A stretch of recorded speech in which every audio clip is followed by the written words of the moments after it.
Welcome to season 9 of the Parenting Aces podcast. I'm your host, Lisa Stone, and I am really excited to have tennis coach and tennis dad, Heath Waters, and his son, Heath Paul, on the podcast this week. We are going to be talking about their summer adventure, which sounds amazing and sounds like something I wish I could have done when I was 14 years old, but I'm going to let them tell you the stories. But suffice it to say that they had an amazing summer during the COVID shutdown that was going on in the US.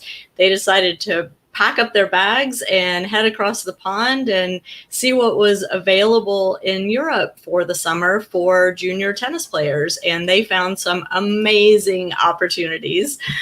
I don't want to give a spoiler alert, but I'll bring them on in just a sec. Meanwhile, we are nearing the end of the French Open this year, and it has been a crazy French Open for sure.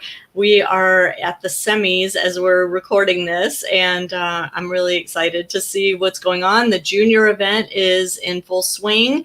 The American juniors didn't do so great in the singles. We've still got a couple in the doubles, so hopefully they'll keep pushing their way through to the end of the week and come home with some hardware. That'd be really fun.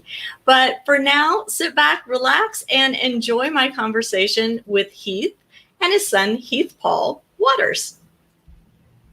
Hey guys, welcome to the podcast. Thank you for having us. Thank you so much for having us. We look forward to telling you about our journey. Well, I'm excited to hear about it. I want to make sure that our listeners know that if they would like to watch the video version of this interview, they can go over to the Parenting Aces YouTube channel, and it'll be up on our channel for anybody that wants to see the video. But meanwhile, we'll plug along with the audio piece as well. So I kind of teased the topic today by saying that you guys packed up and went overseas this summer.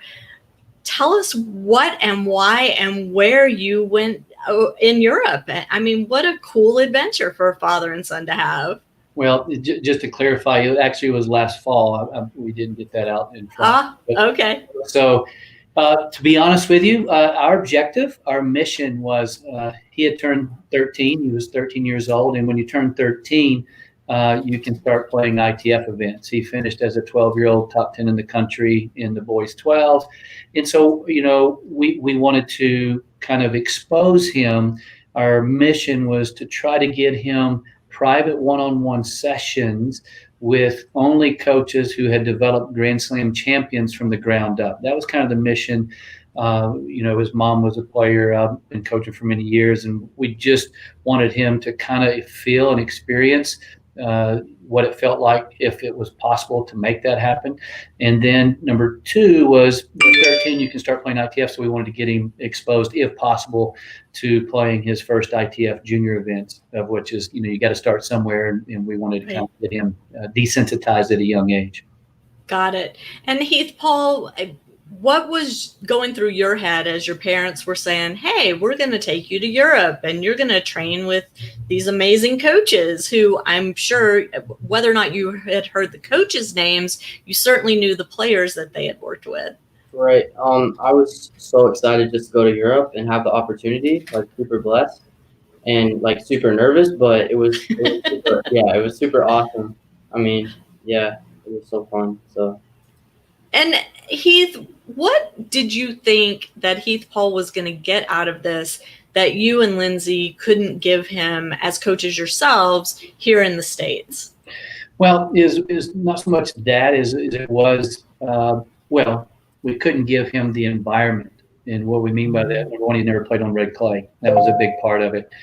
Number 2, just being in the European culture is quite different. But come to find out, there's a lot of similarities, which we'll talk about. But, for us, we were at a point in our life that we wanted to really give him this opportunity if we needed to get up and uproot and move, because he was really passionate about the sport like me and his mom. And he has some pretty lofty goals that he stated. And we were ready to move wherever he could pursue that, we had the ability to do that. So if it was at Rafa's, or if it was at Montaglu's or Bruguera's, or any place that we went that had some of the world-class players and coaches, if we felt that that was the place for him that would nourish his game, that's where we would have gone.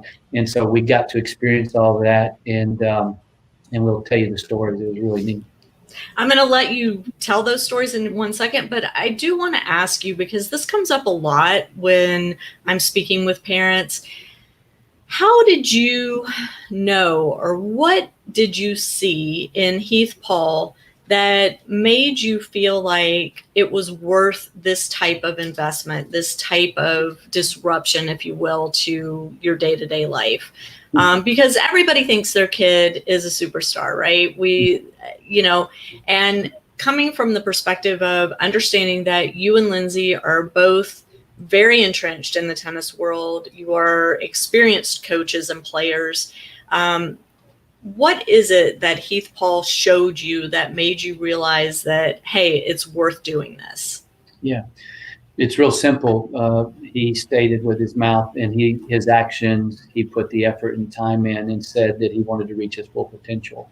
And I believe, as a parent, most parents, look, I've lived my life very fully, and now for me, it's his time. We have a daughter who's in college, but she's out of the house, and now it's his time. And so I used to have junior programs and other things. I'm still coaching tour players right now, but on a part-time basis, because this is his season and we're dedicating it to him because he said that he wanted to pursue it. And most people, fortunately, his mom was top 50 in the world on the tour, and my guys have beaten top 10 players on the tour and Grand Slams and things like that. So I've been coaching on ATP and WTA for a long time. So we've been around it quite a bit in our lives, and we have the benefit of seeing what it takes. It takes a pretty strong effort, right, commitment. You can't go halfway. And so for us, to be honest with you, the things that it's a lifestyle. We love the sport. We love we love making memories. To us, it's about, we love traveling. We love the culture. We love the environment. We're in a hotel right now, in a really cool place. And so we're in between tournaments, but we love meeting new people, new cultures. So to us, it was a lifestyle choice, but really pursuing excellence in the life lessons alone. This is what is so neat. The time management that he is learning, the self-discipline, how to overcome every type of adversity that's ever thrown at you as a human being. All of these skills that are going to serve him in his future life. It's a wonderful way to learn it through the sport of tennis. Whether he reaches what he says as his goals, which are very high, or not, it really doesn't matter to us. To us, it's the journey and the pursuit of it that is so exhilarating, and just the fun, and doing it all as a family Sure. unit. I mean, we don't really enjoy the 9-to-5 job. We love exercising and playing sports and working out and going to cool places and having fun and trying to work our hardest at it. So, yeah. And growing beards. Yeah. It's for the winter. I'm shaving it again, after the winter here. The ZZ Top look. I love it. Okay. So, Heath Paul, I want to hear from you. What is your goal with your tennis? Right now, my goal, I want to be top 100 ATP by 17. And then my dream goal, yes, ma'am. My dream goal is I want to win the most Grand Slams of all time. I love that. Those are my life goals for tennis. And what do you think you need to do to achieve those goals? I feel like what I learned from Europe was every day. Like every day you have to go out there, give it your all. You can't have a day where you had a bad attitude or just not listening, or you just have to be every day. So that's one of the biggest things I learned in Europe. One thing that keeps coming up a lot, and especially right now with junior tennis really kind of shut down in the States, other than UTR events happening here and there, is this whole kind of obsession with ratings and rankings. I would love to hear from the two of you how you view ratings and rankings. How do they play into decisions that you make about tournaments and training and your scheduling and all of that. And Heath Paul, I'm going to start with you. I feel like I don't really look at ratings as much as I used to when I was a kid. Personally. Okay, for the record, you're 14, so you're still a kid. He's 14 now. He's really old. I mean, when I was like, a few years ago. Yeah. I was a kid. Never mind. But like, I didn't look. I'm starting like not to look at ratings because I feel like right now I feel like they just don't matter to me with my goals. But they do matter. Like if you want to go to college or but that's my backup plan. Like that's B. I haven't looked at ratings as much lately, but does it motivate you at all? Yeah, it motivates me to get better each and every day. I still want to go up, but I feel like, what do you think? Like, I mean, are you picking tournaments based on, I can earn this many points, or there are these people with this UTR, right. And if I win, I can bump my UTR. Are you choosing events based on that, or is it more just I need to keep improving? So, the best way for me to do that is to play events that are men's opens and, Yeah, so during the, COVID and through the months, I've been playing a lot of money tournaments and just getting, developing my game, trying to play like higher levels.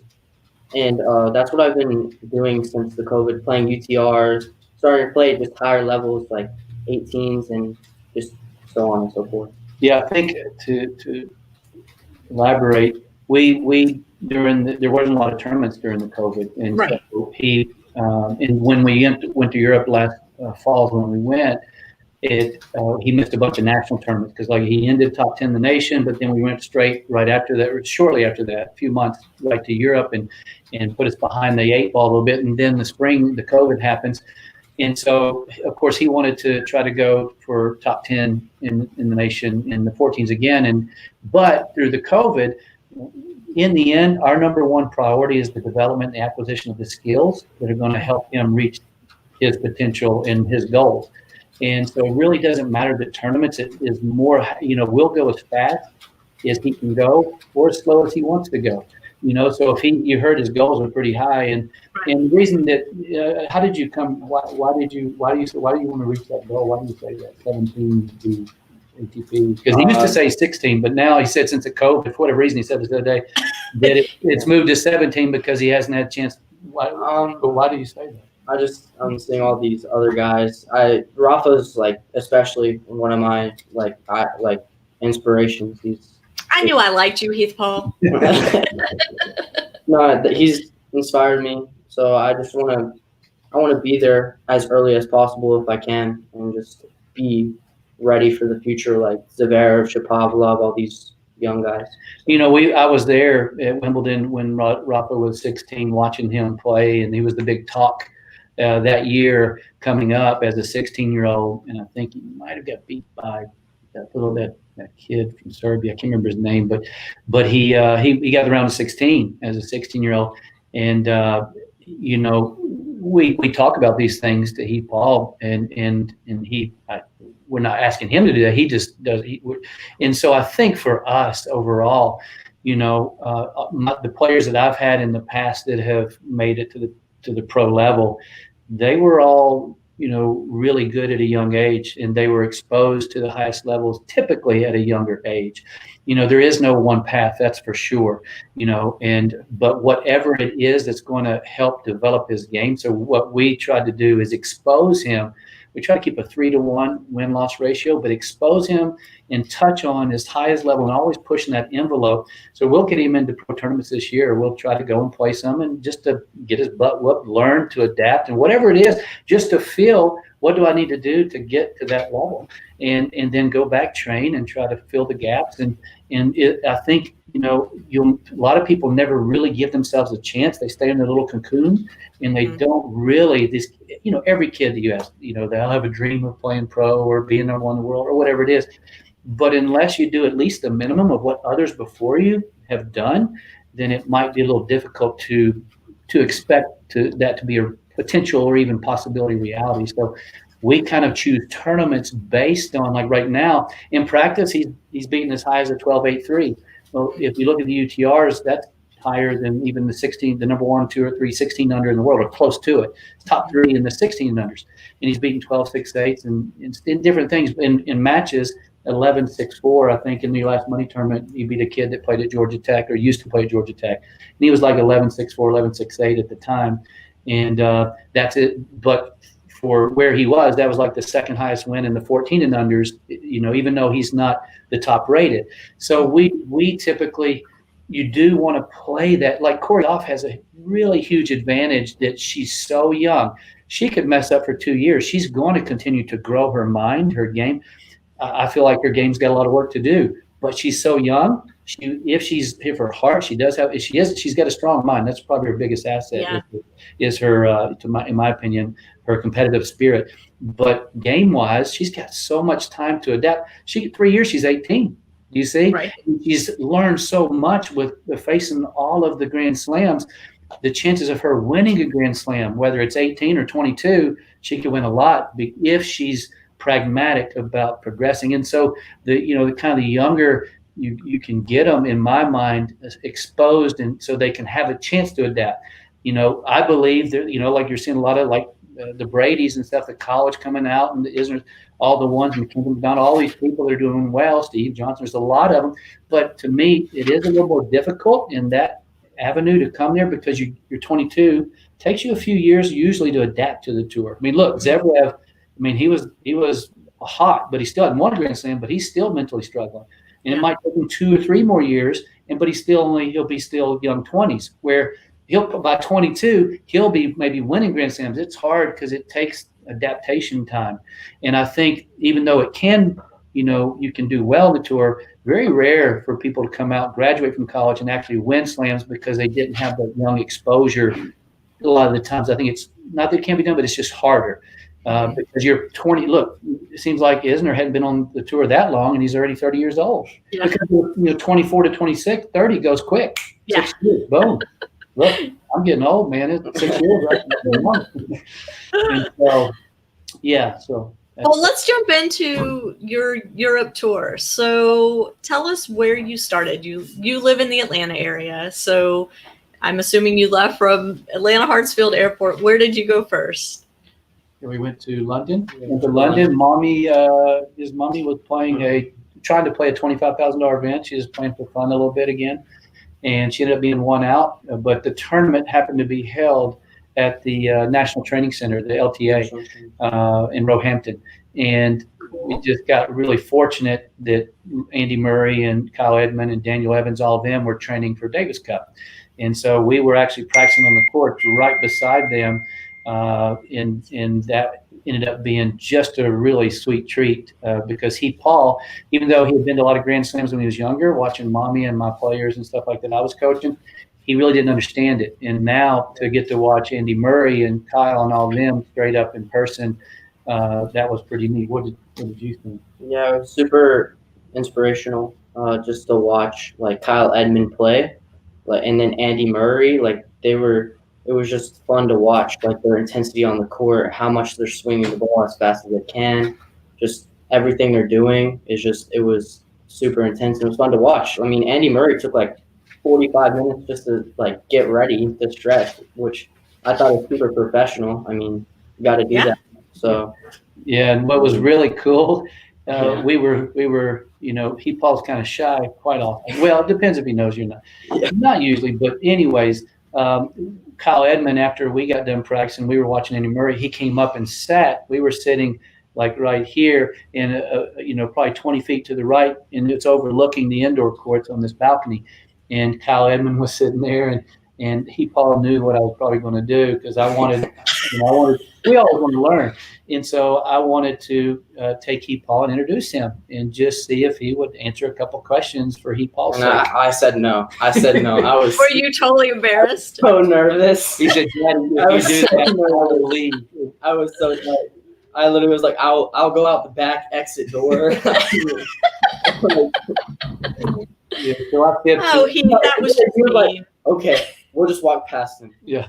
And he's like, Hey, Kyle, I'd like to introduce you to my son. So I was like, oh my gosh. He was the sweetest guy ever. Yeah, And he was spent so 30 He's a minutes nice guy. asking questions. And one of the, and this is neat for your audience, because one of the takeaways, because we try to learn from every person that we meet, and we asked him one of the big questions. We asked, well, what was the difference from your perspective, Kyle, that when you were 13 years old and you made it, and there were other people that might not have made it, and he gave us a really neat answer, and you want to share? Yeah, so the kids were just focusing on now. They were trying to focus on winning, just Kids were at the top. Kids were at the top at the time. Were just focusing on winning and just trying to get the ball in. Whereas Kyle was trying to work on his game for the future, for the pros. He was trying to hit the ball, basically. Yeah, and he said those people, he said that I don't see a lot of those people that were top in our country, the UK at that time, because they were just trying to win. And he goes, but the people that you do see that are here with me now, they were focused on developing the game for the future. They might not have been top at 12 years old or 13 or 14 even. He goes, but some of them kept going. This is like that's Janik Center, yeah. He's gone boom.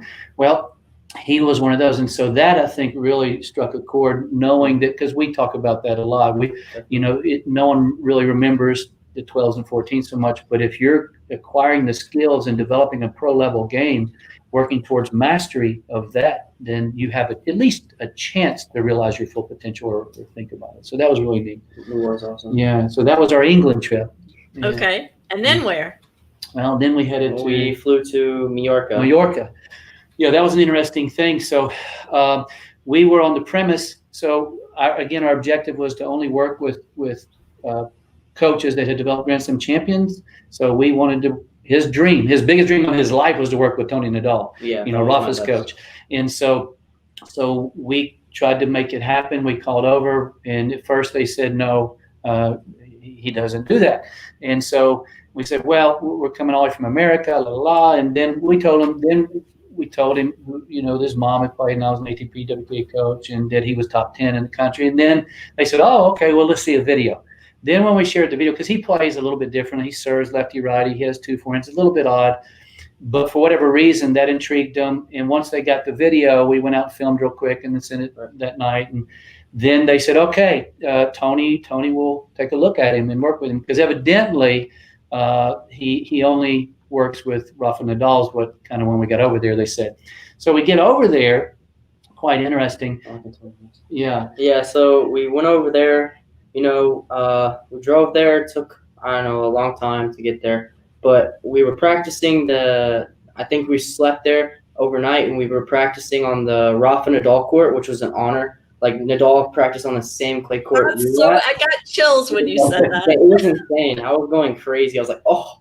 It's a little court way in the back that evidently is his special like a little stadium court. But so the guy comes up, and me and my mom are hitting, just practicing, just getting a feel. And the guy comes up to my dad, and he's like, oh, is this your son? And Heath Paul. Yeah, Heath Paul. And he was like just talking to him. And what did he say to you? Yeah, he said, because he knows the lefty righty, he goes, well, we look forward, and introduce himself. We look forward. And the first thing he said is, oh, you're definitely going to change to a 2-handed backhand from the lefty. And we had to go all through that and say, well, no, actually, he's not going to do it. And we gave reasons and stuff. And he said, well, we'll see you tomorrow at 2 p.m. And I said, oh, no. Well, I think we're coming at 10. And he goes, what do you mean? And I said, well, we got a private lesson with Toni. He goes, Toni Nadal? And I said, yeah. And he goes, no, nobody does private lessons one-on-one with Toni Nadal. Only Rafael. Who tell you this? we said, well, yeah, the lady who admissions, because you have to go, you talk to, there's actually a girl from the UK who was head of their admissions. And she's the one who told us and gave us the itinerary. And he goes, they should have sent you a thing and in your email with the link. And he goes, let me see. And so I showed him the itinerary, and sure enough, it said 10 a.m. Toni Nadal lesson. He goes, oh no, and he immediately got the phone, started calling, Toni, you have a lesson with this American kid, Heath Paul. and he goes, and he's sitting there because he's got this big engagement mark, and evidently he wasn't. So what happened was, in reality, he's the director of the academy, and evidently he saw the video, and so Toni never even saw the video, evidently. And so he said, sorry, he's got a big engagement and he's, only worked with Rafa, and I don't know, who tell you these, but I apologize.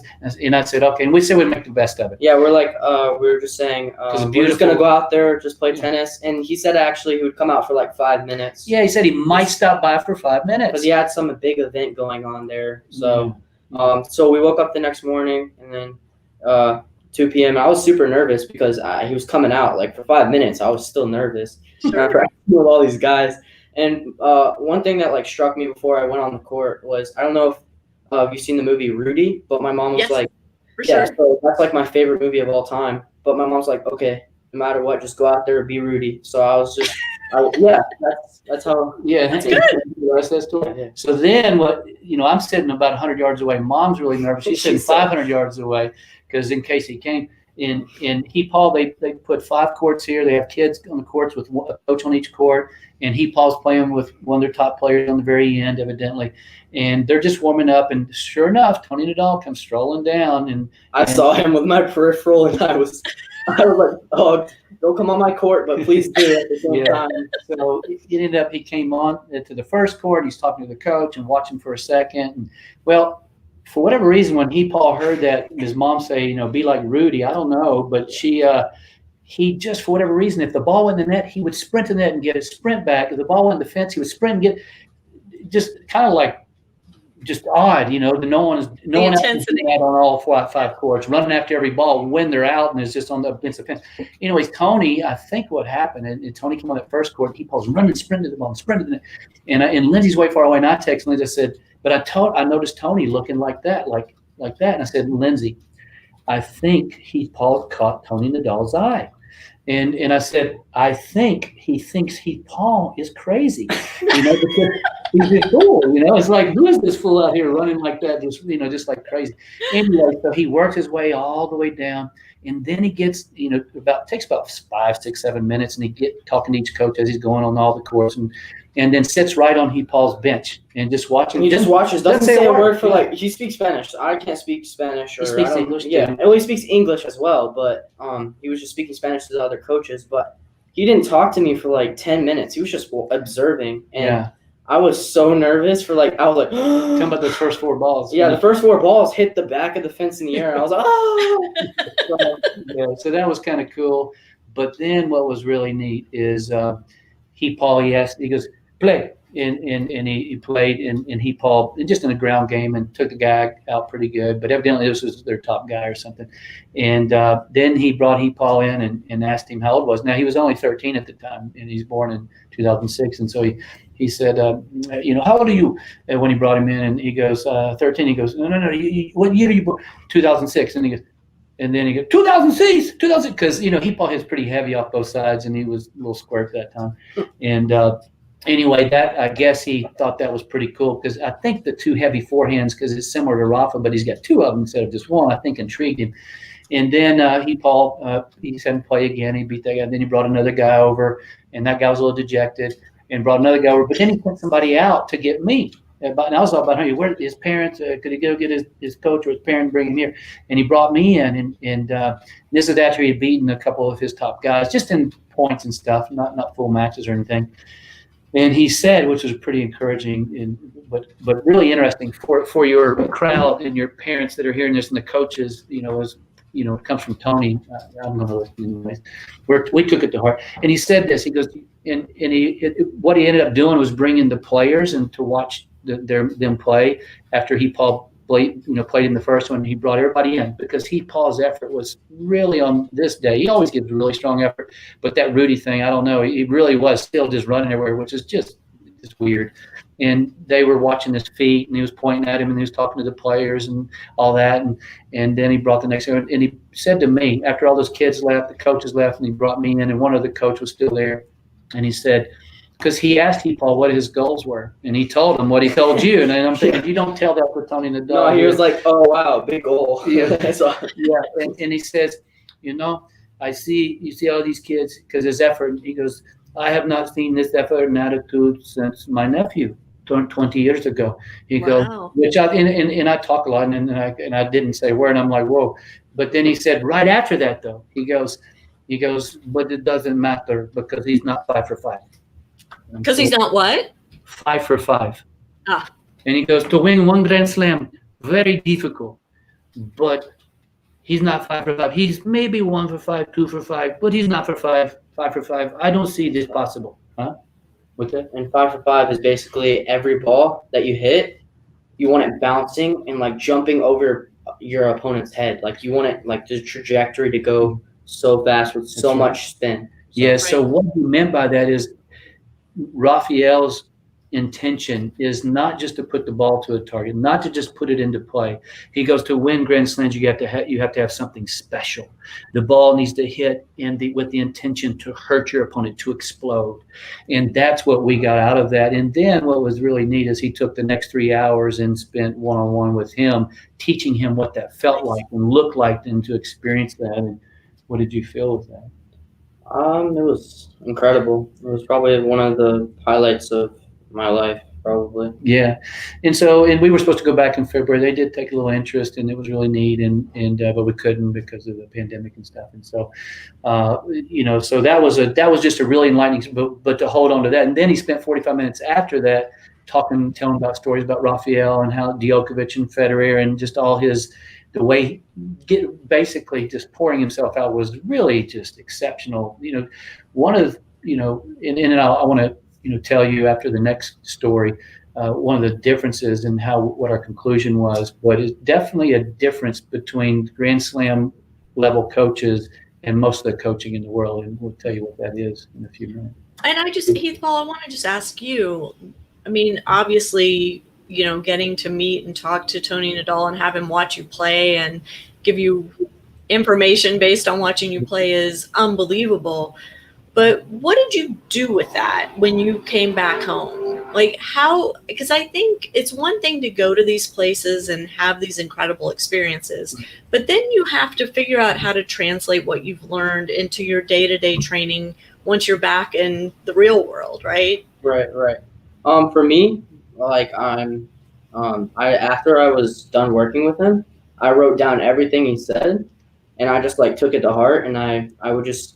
I mean, when I got back to Europe, it was more of like sometimes I like relaxed, but then I said to myself, I can't be wasting my time. Like I every day, like he told me every day, like I have to do this. Tell him about that Denmark kid, what he said about one day when that kid came off. Yeah, so I was playing this kid, and he was having a poor attitude on the court, and he was talking about that one day out of the month that you have an attitude like this or effort, you could be top 100, but if you have more than one of that bad attitude, you'll never make it. Like you'll never make it on tour. Like Heath Paul had played this kid in one, and the kid came off crying, and the coach brought him over to ask Toni his advice, and he said that. He said, "Look, one day like these, maybe never make the top 100.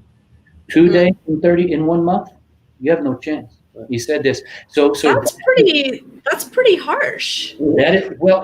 Especially for a kid, right? Yeah. So that attitude, the attitude is everything. In the attitude, growth mindset, working towards that mastery and not having negative energy. You're wasting time. There's problem focus and there's solution focus. Be solution focused because problems can't help you. Yeah. Except what to do next, right? Sure. And so that's kind of, we reference that a lot. Well, we use Toni a lot in our house these days now, and the others. And so you, I mean, this is incredible. You get to work with Toni Nadal. I can't imagine going from there. I mean, that's the pinnacle, right? But you still had time in Spain and in Europe. So where did you head next after the Nadal? We headed to Jofre Porta, which was in Palma. And when I got there, I was also nervous with that still. And here's a picture of you and Jofre. Jofre. Yeah, when I got there, he was just super intense. Like right when I got there, he was like, when we were hitting. Because we did private lessons. Yeah, we did one. Our objective was one-on-one. If we couldn't get one-on-one, you can get good hitting anywhere. We wanted to get the knowledge and the download of transfer of information so he could absorb and learn, and us too. I mean, yeah. And let me just interject too really quickly for our listeners. Jofre Porta is at Global Tennis Team. I always say it backwards. In Mallorca, and that's where my son spent a month training when he was in the juniors. And so we have personal experience, and I took a lesson there too, not with Jofre, but. And he used to work with Carlos Moya, who was #1 in the world Grand Slam French Open champion, and a little bit. And who's coaching Rafa now, right? And Rafa, he worked with a little bit as well. Yeah. Right. Oh, well. Tell him about his intensity. Yeah, his intensity was probably super high. So, like, when I was doing this little drill, and I couldn't really understand him because he had a little accent a little bit. A lot of accent. Yeah, So like he wanted me to go around the cone, just through it, and I couldn't understand what he was saying. So he was like yelling at me. He was like, "No, go around the cone. What are you doing? What are you doing?" He was literally yelling at me, like he was like done with me for a second. Like I'm like, "I'm sorry." And Heath Paul trying his hardest, but he didn't hard. understand, and it was so hilarious just because he's sitting there fumbling and trying his hardest, right. and he's getting frustrated because the language barrier. And, But eventually, I got it. So I accidentally got it. Yeah. But one of the things that like struck me was, like he was super intense, but also like the first hour we were in, he was like, I don't allow, like he has benches on the side. He's like, I don't allow my players to sit at all. I was just getting ready to say that. So I had a lesson there. I'm 50 years old, right? Never been on the red clay ever. 10 minutes into my lesson, I am dying just from trying not to fall on my backside, right? So I said, I need a break. I go over to the side. I start to sit down and drink my water. And it wasn't Jofre giving me my lesson, but the coach who was teaching me said, "Oh, you don't get to sit down and have water." He says, "Are you #1 in the world?" I said, "No." He says, "Only #1 in the world gets to sit down and have a break." I was like, "Oh my God."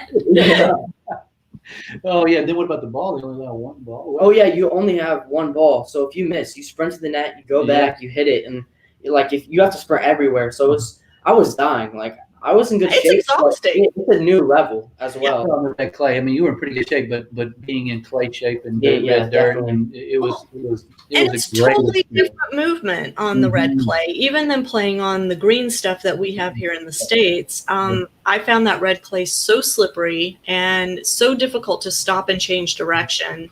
That was the thing in my lesson. I had 2 objectives. One was to work on my serve, and 2 was to eliminate the 12 extra steps after I hit the shot before I started running the other way. That's great. That's awesome. Yeah, no, I think that was a very fruitful experience. And again, that was another coach who had developed Grand Slam level players. Then we went from there to Barcelona with Luis Bruguera. And all right, so we have a picture. Wait, hang on. I'm okay. Keep talking. I'm going to get. Luis. That was #1. It was a beautiful setting on the side of a mountain overlooking Barcelona. The red clay, just gorgeous. And that's Luis. So you can see the intensity there. He's got They made a wonderful connection. We really, really enjoyed it. Again, he did 2 or 3 hours a day for several days with Luis, and made an instant connection, and they wanted him to come there really bad, and it was just a wonderful experience. But what would you say, as far as because we did go to Montaglu's after this, but we didn't get to work one-on-one with Patrick. He doesn't do that. Right. So these were the 3 primary ones that we got exposed to. What would you say, Paul, from all of those coaches is a commonality that rung true? So probably like one is intensity on every ball. Like they want every ball to have just spin as fast as you can. They want you just every ball is intensity, concentration, and then swing as fast as you can heavy. So like those are the 2 things: concentration and every ball. They were just intense.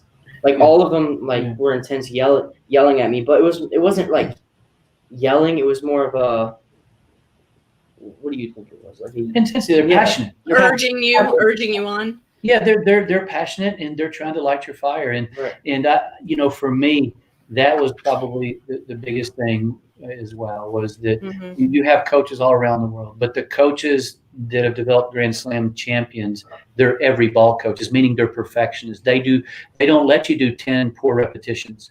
They want every repetition to be perfect, and they are determined. And one thing that we discovered with Europe is every single place that went, Mouratoglou's included, which they had the top ranked boys, and that last three number ones, and Tsitsipas is out of there, Djokovic and Holger, all these are coming out of there.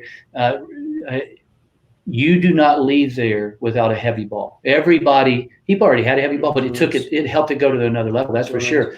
That's probably the most common thing that was between every coach, every location, every academy.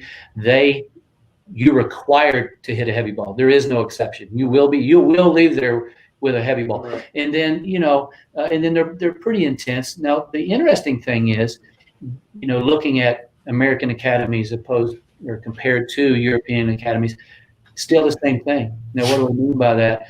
You still have the majority, what I saw anyways, they have a few good players, Cream's up here, and then you got these supporting groups. But you still have some of the kids that maybe might want to be there, might not want to be there. We saw a lot of interesting things. Yeah. But overall, the coaching in general from those coaches, but those coaches, I don't believe we would have moved there if he could have worked every day with Rafa. We might have done that. Or Luis offered that. But here's the other, one of the reasons we didn't move there, number one, is the psychological part is the most important part to us, the mental game. And we have a system for that.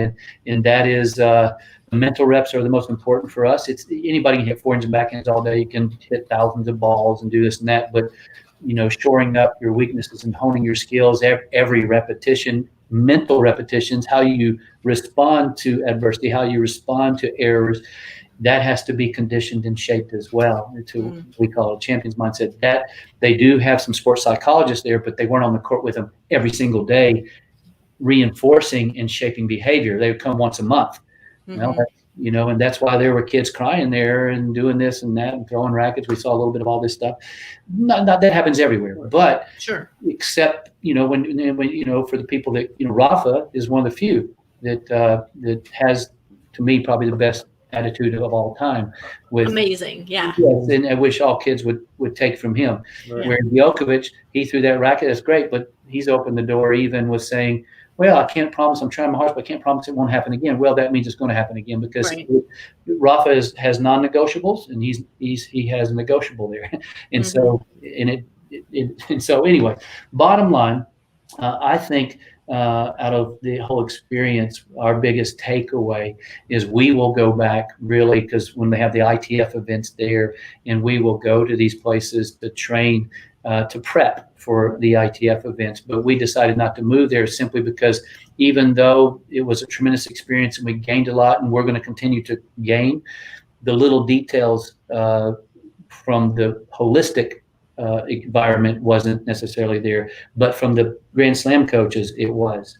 Yeah.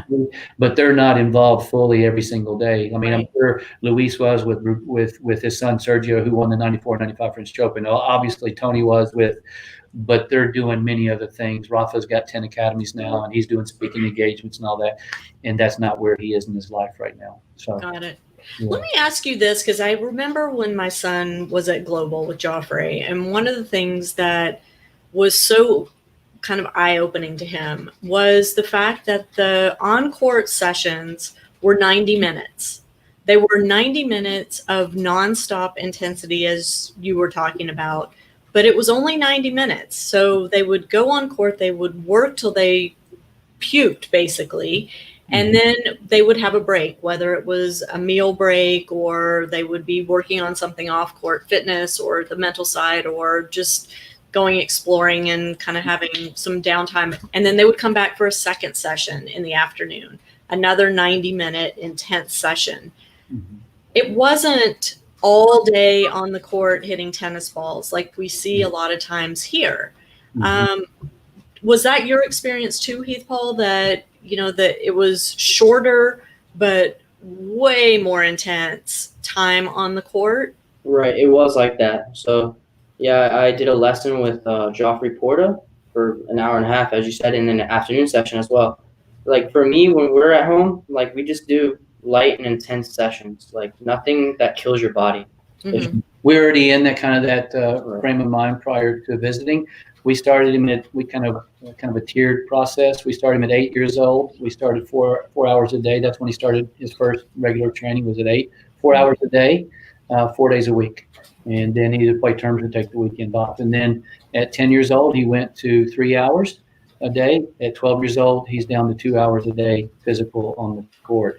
Because at the beginning, you have a lot more to learn. So the first couple of years is a lot of technical development, footwork, all this. And then as you grow older, you want more mental and physical once you move towards mastery, but shorter, sweet, intense, very productive with purpose. Also save the body as well. And save the body. I mean, we do a little different. We don't practice before I play. Like a tournament, I don't practice before I play. I just stretch. We don't warm up for matches. And his last 15 titles, he hasn't warmed up for a match on the court. He's warmed up he does visualization, mental stuff, and the body getting it ready, but he doesn't actually hit ball. It's a little bit Interesting. And why did you go to that model of, no on-court hitting before a match, but rather just the stretching and maybe some meditation or been coaching? Yeah, it's a great question. For years, I started coaching on the tour in '98, and a lot of players. And what I started observing over time was that sometimes the player would go out and it's really strange and have a really poor warm up, but then they play great. Mm-hmm. Then I saw quite often they would couldn't miss a shot in warm up, then play horrible. So what I saw was the mental stress that caused, number one, because it wasn't a true tell of what was going to happen in the match, number one. Sure.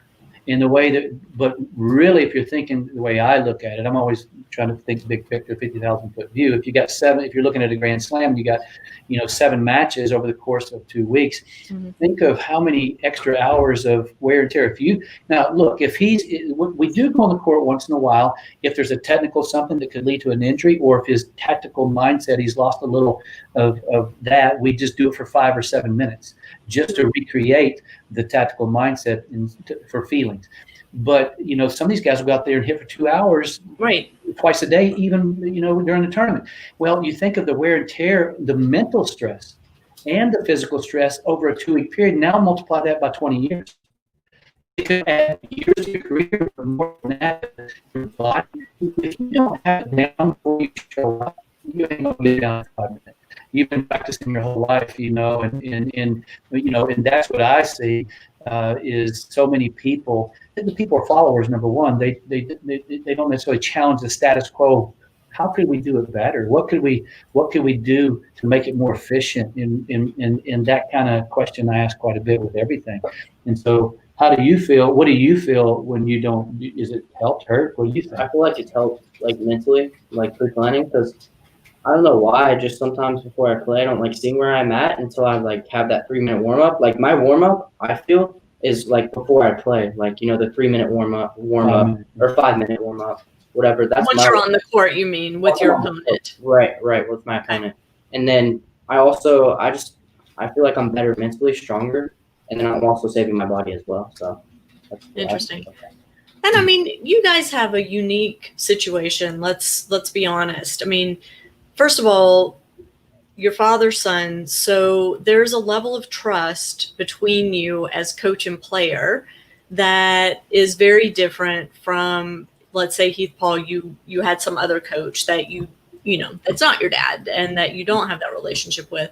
So I think, that first and foremost, having that level of trust between the two of you is so important. And it's something I talk about a lot, how important that is for the coach to be able to establish that trust level and for the parents and the players to be able to have that trust in the coach. It goes both ways, right? But also, Heath, I mean, you have, now decades of experience coaching, and you bring all of that experience and all the changes that you've seen over that time period to the table when working with Heath Paul, which is amazing too. And like you said, you're a person who challenges the status quo. We haven't brought this up yet, but you, Lindsay, and your brother Matt are the minds behind the Match Tennis app. And that was all born out of seeing shortfalls in the junior development landscape and tools that didn't exist that needed to be created, and you guys created them. So this is just part and parcel of who you are as a family. You look for the gaps and you figure out a way to fill them, and not just fill them, but fill them and really move the game to the next level. And I think that's so cool. And I want to just kind of use this as a segue, because when you and Matt were on our Tennis Takeaway show with Dewey Evans a couple weeks ago, you were there to talk about Match Tennis app and these new developments that y'all have added. And before we finish our hour, I want to just give you a chance to talk about the new features that are involved there and kind of how those came to be. Yeah, I mean, same kind of thing as the development. How could things be better for our experience? How can we increase the quality of our experience as consumers? But also, how could we increase synergistically for tournament directors, coaches, parents, everybody's involved in participation of a tournament and tournament production? And that, to us, is a question we ask all the time, because we want to enjoy it ourselves. We're actually in the trenches, living the real life. We've lived every area of it, from a coach, from a tournament director, to players, to the parents. And so we wanted to I'm kind of the guy that if I go to a movie and it impacts me, I like sharing it with the next person. Oh, you got to go watch that movie, man. Oh, it's so awesome, dude. Kind of that kind of person. And so we this all was birthed out of Lindsay. She was top 50 in the world, and she had played the junior scene and gone through the USTA and tournaments and all that, and her parents, and then she did it as a parent, as a coach, all this. So it is how it was created, because she was experiencing pain. So there has to be a better way. Well, that's how Match Tennis app was created, so we could experience tournaments more happily and more enjoyable. So what we've come up recently, our newest little thing here that we're excited about, we hope it to be revolutionary, kind of a game changer for tournament production. So think of this: you actually, so the tournament directors are sitting behind like a Wizard of Oz kind of thing. They're in the back room, and they got the matches. And the players, instead of always having to come up and ask, what court am I on? How many courts am I down? Where is my friend playing and all this? We're trying to make it where it's transparent both ways. So the communication between the tournament staff and the end user, the players, are extremely efficient. We created what we call a virtual tournament desk that actually we've just made it happen to where it actually runs the whole tournament for a tournament director and does all the communications, everything. It's automated. They push automate, and as a player, so a player will receive a court assignment and they'll report to court 20. From the comfort of their car, they could be watching a friend, whatever, but they don't have to go and wait in the line to ask, what court am I going to be on or whatever. It just comes to them.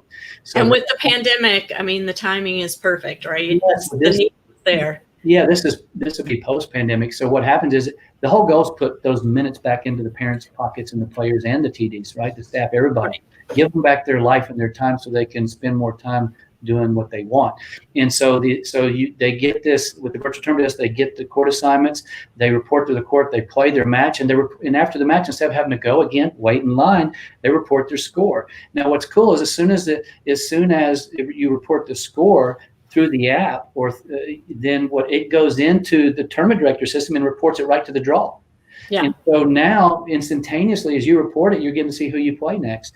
And then what's cool is you have a waiting list. So the waiting list, previously, how many courts am I down was one of the number one questions that a kid asked. Yeah. You're playing at the 9:30 matches are on, and you're waiting for your 11 o'clock match. Right. And court open. Well, it has 20 people. It tells you, and it shows you dynamically moving from 20 to 19. You're the 18th, but when it gets to top 3 of the next on, your third court open, you get a text message saying, hey, stick around. But it also allows a parent to go, oh, I'm 19th. I can go get a Chick-fil-A real quick in the salad or whatever. Yeah. Or my kid's hungry. Might get stuff. Do I have time to go get that? Or Coach, Yeah.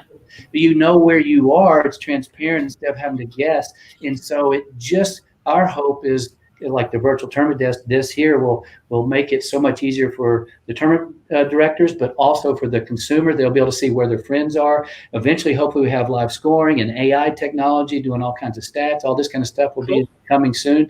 But we hopefully do from the bottom, just like Chick-fil-A, speaking to them, they increased their business model 54% just from their drive-through. Right? Yeah. From having the technologies in the system. You go there at 12 o'clock lunchtime during rush hour, and they actually maybe have 100 cars, but you're going to get through there in 7 minutes. But if you go to a Starbucks, they're hit or miss. Maybe you get through in 7 minutes, but maybe you have to turn around after 20 minutes and leave.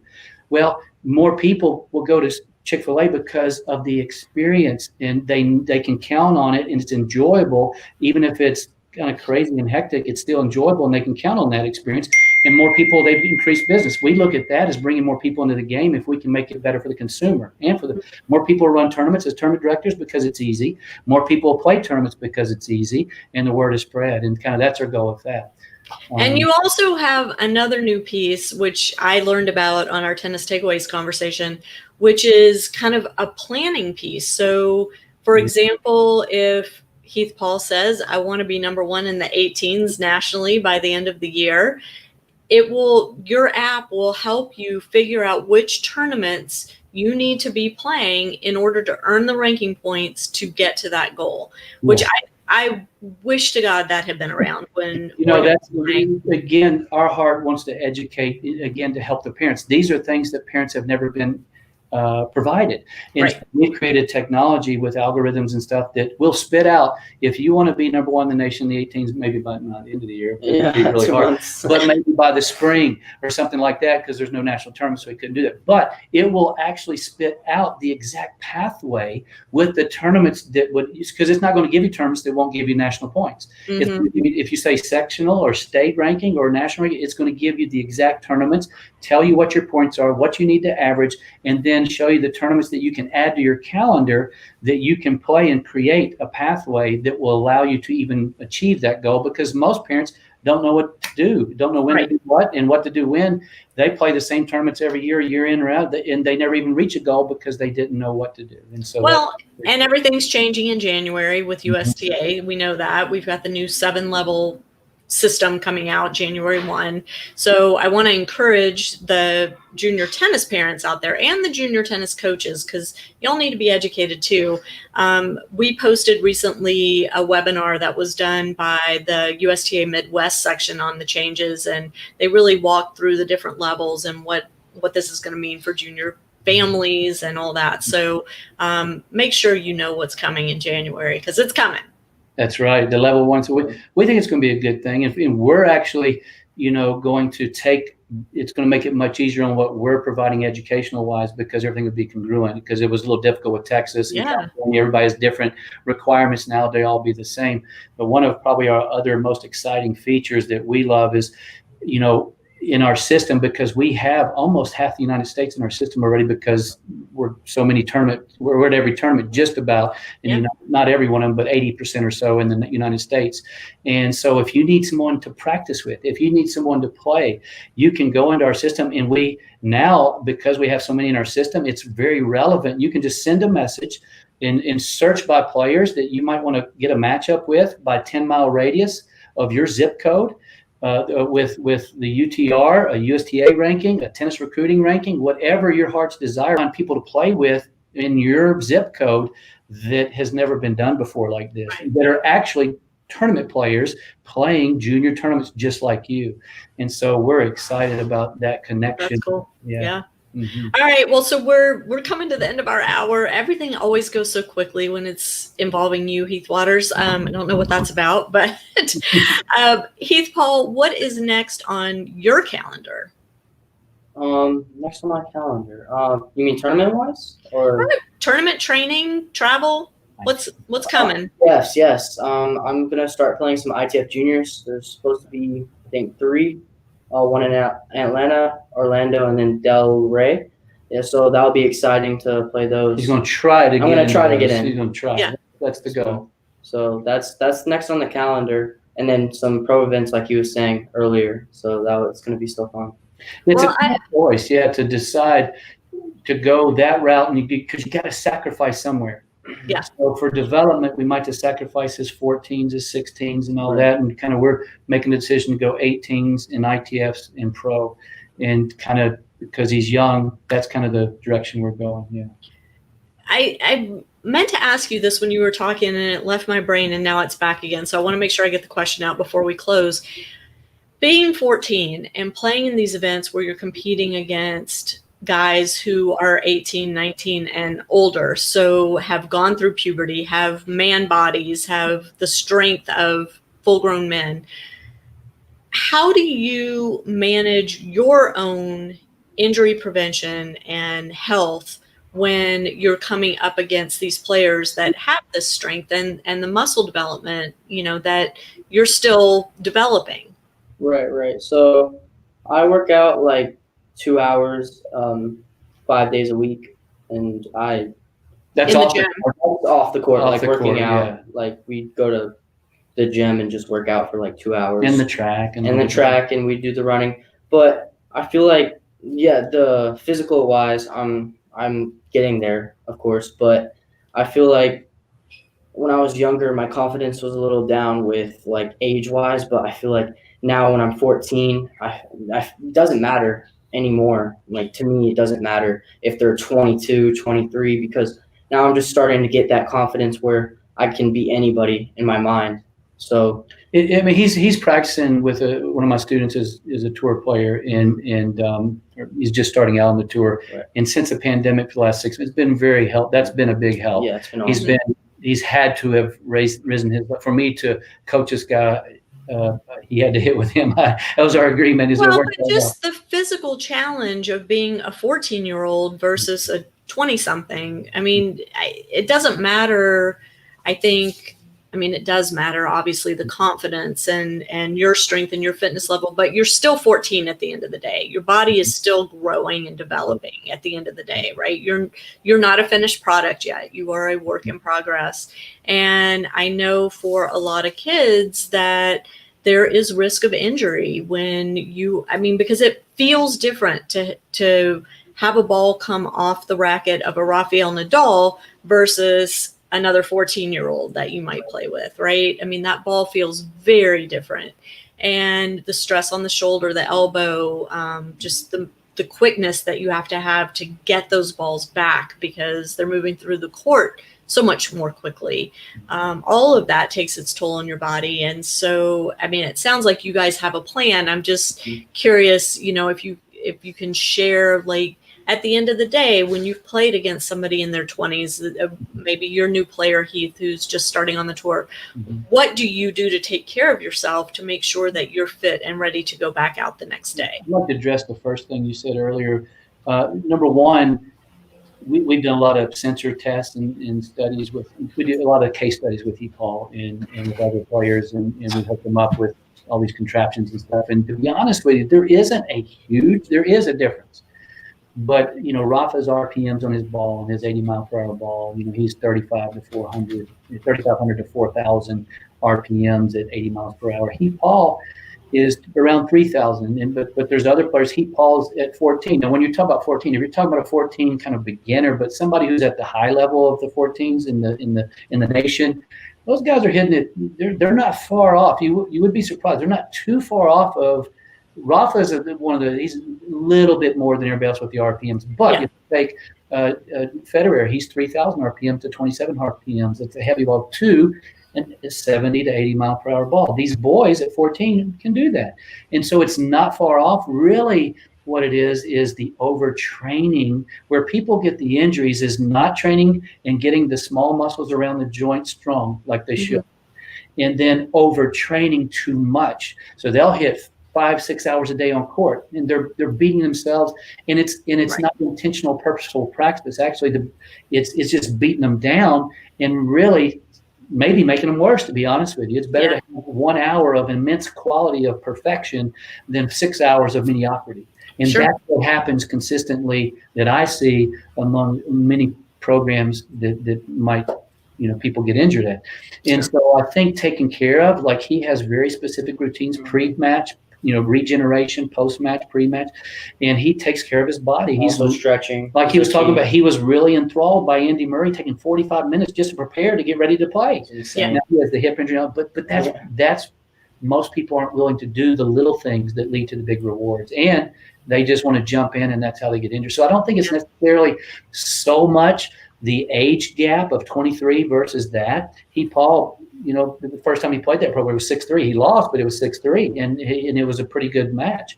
Mm-hmm. And so my point being is it wasn't the power. It's really taking care of the body off the court in a professional manner that people need to educate themselves on how to do that would be more of the answer rather than worrying about playing an older person. Got it.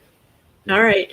Anything I've neglected to ask y'all? Y'all have been so much fun to talk to. Heath Paul, you did great. Your first video interview, your dad tells me. Yeah, it's the first one ever, so yay. Yeah, I'm going to keep this one for when you're number one in the world, and I can say I had him first. Yeah, I can't think of anything other than, I think.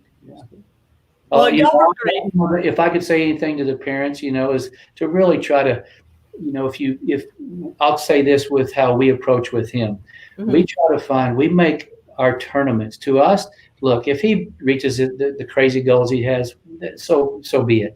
But really what we try to do, we try to pick one fun thing to do at every place we go. Like we're in a really cool place here, and we've already done the cool thing here. And wherever tournament we go, there's this website called afar.com that it'll tell you the one thing you have to do before leaving this city. Sometimes we do those, but there's other things that we like, restaurants and different things and quirky stuff. But if you can make it more as a parent about making memories and the enjoyment and the relationship, right? If you can make it more about that than about the tournament and the winning, and like every kid, there is no kid that doesn't want to win. And the kid, if they put the work in, but take the mental handcuffs off and have fun. We spent many years, my first 5 years on coaching on the tour, it was head down. But when my players started doing well is when we started having fun outside of it. I'm not saying crazy stuff, talking about enjoying life outside of it, making tennis the little bit of it and the fun, the big of it. And wow, do the results. Number one, it's more enjoyable. But number two, you're letting all the stuff that you train them, you're taking the mental handcuffs off more likely, and it'll come to fruition and it will flow out of them rather than trying to force it out. Love it. Mm-hmm. Well, gentlemen, thank you so much for taking time out of your crazy tournament schedule, training schedule to join us on Parenting Aces. It's been a pleasure. And Heath, we'll have to, next time there's a new update to Match Tennis app, let me know and we'll have you back on to talk about that. Heath Paul, I'm looking forward to watching your career. I think you're off to a great start. You've got some great people in your corner and wish you all the success. Thank you so much, Lisa. You're awesome. Thank you. Thank you. To my listeners, thank you so much for tuning in. We'll catch you next time on Parenting Aces.